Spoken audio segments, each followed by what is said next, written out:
So I think right now, if you pay attention to the business landscape, you'll see that the no code movement is like massive. It's something you can't really hide from. And I think it's an important time to kind of highlight this because where no code is now is kind of where podcasting is too. You know, I really believe that this is a way that more people can make that money, make that company that will sustain, long periods of time, make them more money, ultimately make your life easier too.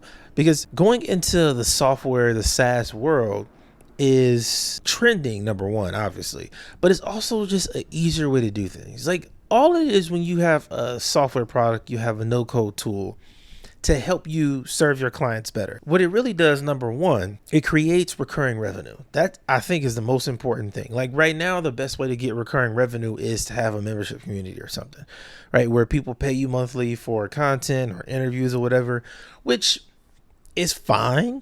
But I know having a tool is so much better because you're actually giving something to them that they can use. Even though content is good and all of that, the tool is something that separates you completely. Like when you eat, and this is the thing, even if it's basic, it doesn't have to be something that's incredible. I think that most coaches could set up a software tool that will help them, schedule meetings with their clients and give them access to other content. And if it does one other thing, then it could help them forever. They'll keep using it. Most people are going to stick around, right? If you provide them with that value and they have the tool that helps them be valuable, incredible. It's life-changing. So to take a step back, I think every software tool should be sticky, something that people have to use consistently. Like why are they coming back? And I built several tools in the no-code platform on Bubble now, and I've had to tear some down.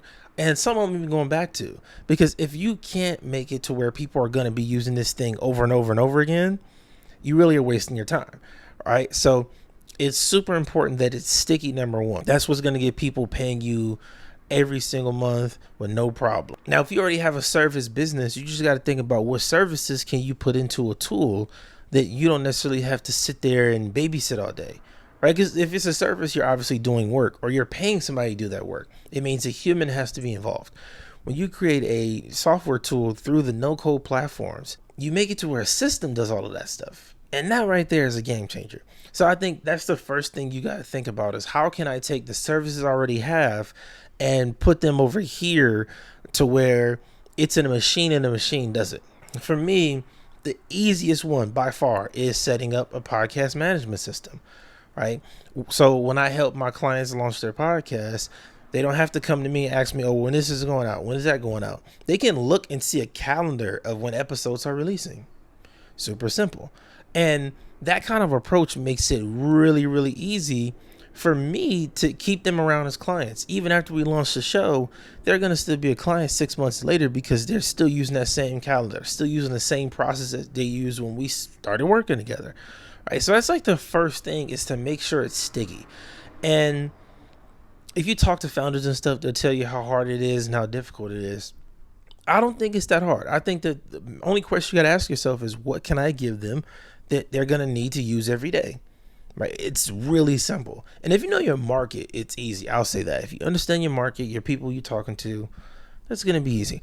Now, if you are one of those people who are just trying to build something to make money, I'll be honest, it's going to be a little harder because you don't have that connection with the audience. You don't have that understanding of their problems. I know that one of the biggest problems that people who have podcasts have is being consistent. It's showing up.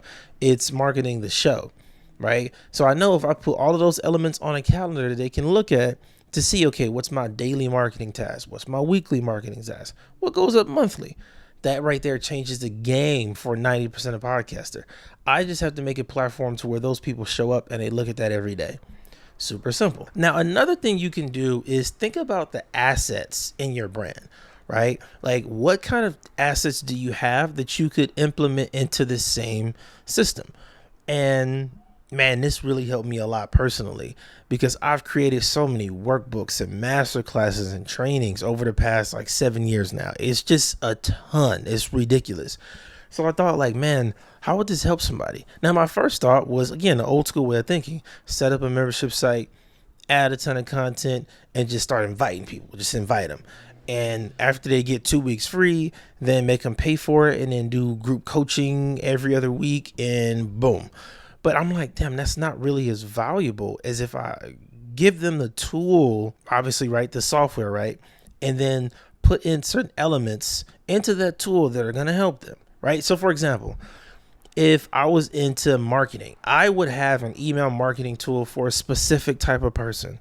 I'm still thinking about making this one. I'll be honest with you. Like, because if you look at it, there are already thousands of email marketing options, right? For different types of businesses and agencies and companies. You got big ones, you got small, you got some for creators. And that's great. That means that it's always available for you to get a piece of the market. If I was creating an email service tool, the first thing I would do is put templates in there, right? For whoever my ideal client is, my ideal customer. And what that template does is as soon as they sign up, they instantly get a result, right? So my value proposition will be, look, you sign up for a free trial and we give you 5 templates to choose from to set up your first funnel. Boom. Because most people are going to take the longest time building their funnel. Meanwhile, if you have it to where they can sign up and they immediately get one, your email marketing tool is now more valuable. They perceive your brand as more valuable. You help them get a result instantly. You completely separate yourself from the rest of the market. Now, I do think this is where it gets tricky because it has to be for a specific type of person, like really dialed in. For example, I could have said, I'm going to build a marketing plan or a launch plan for all kinds of startups. I want to help all startups launch podcasts and stuff, which could work. It could work. But what's better is when I talk to SaaS companies specifically, because I know that a SaaS company wants users. I know that there are thousands, maybe even millions of SaaS founders on Twitter that are talking about their MRR every day and just dreading marketing because they don't want to do marketing. They don't want to be a part of it. They don't want to put in effort, all of this stuff. So I see a wide open area in the market that I can serve. So instead of saying I'm going to serve this entire market, I want to serve this particular part of the market.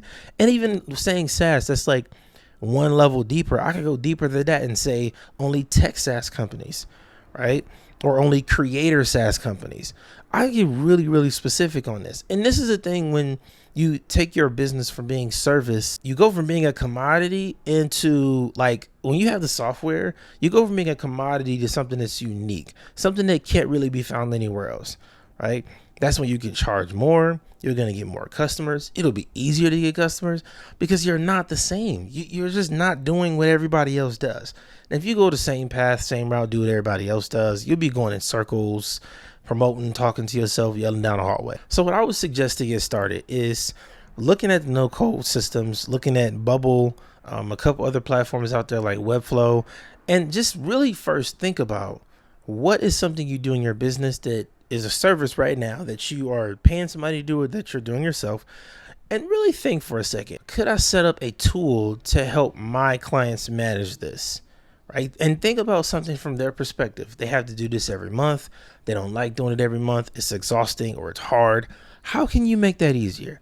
Because when you can do that and answer that question in a software tool, they're going to pay you every month. And now it's the best way to sell your services because that's like an added bonus.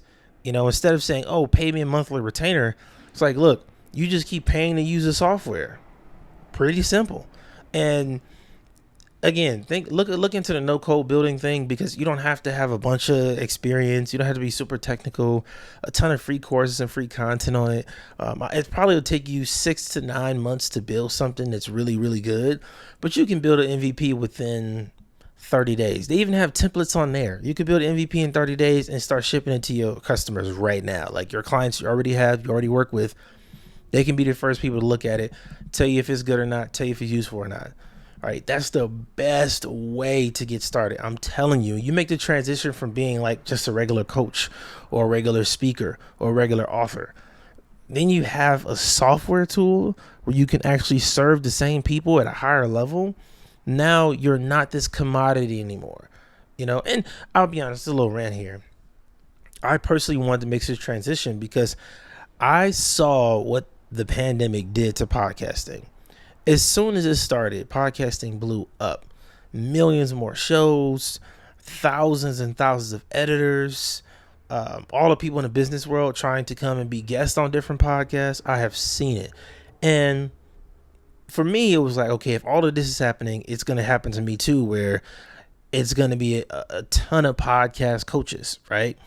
And it's just going to blow up. So I was thinking, how can I separate myself and show people outside of me just saying it? I want to show you with my actions and what I have to offer you, that I'm different from everybody else that's going to call himself a podcast coach. I don't want to be seen as a podcast coach. I'd rather be seen as a startup marketer, as a SaaS marketer. I want you to come to me so I can help you market your SaaS company. That's what I want to be seen as. And it didn't really happen for me until I built the tool, until I kind of separated myself with bigger assets in my brand. So just think about where you want to be, what you want to be seen as. You want to be seen as one of very few people in the world that does what you do. Like, I know for a fact, because I'm deep into startups now and I know more people there, and I've been in the podcasting for years. I know a lot of people there, obviously. I know that there are very few people that do what I do, or that even can do what I do, right? So when you make that transition, I think that's where profitability is. So I'm super excited making this transition, and Founder Success Methods is going to focus on just that. How do you market your startup? How do you market your SaaS company? I'm bringing on founders that I know, founders that I'm meeting now, and it's going to be a variety. It's going to be small founders that are trying to reach that first 10K MRR. It's going to be some that have already reached $1 million and they're getting it in.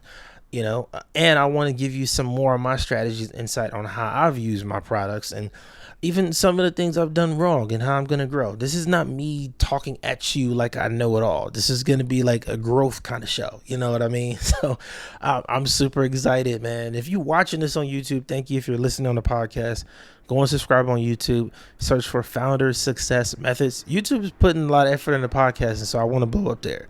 Make sure you support the show. I'm Coach Chris, and I'll see you next time.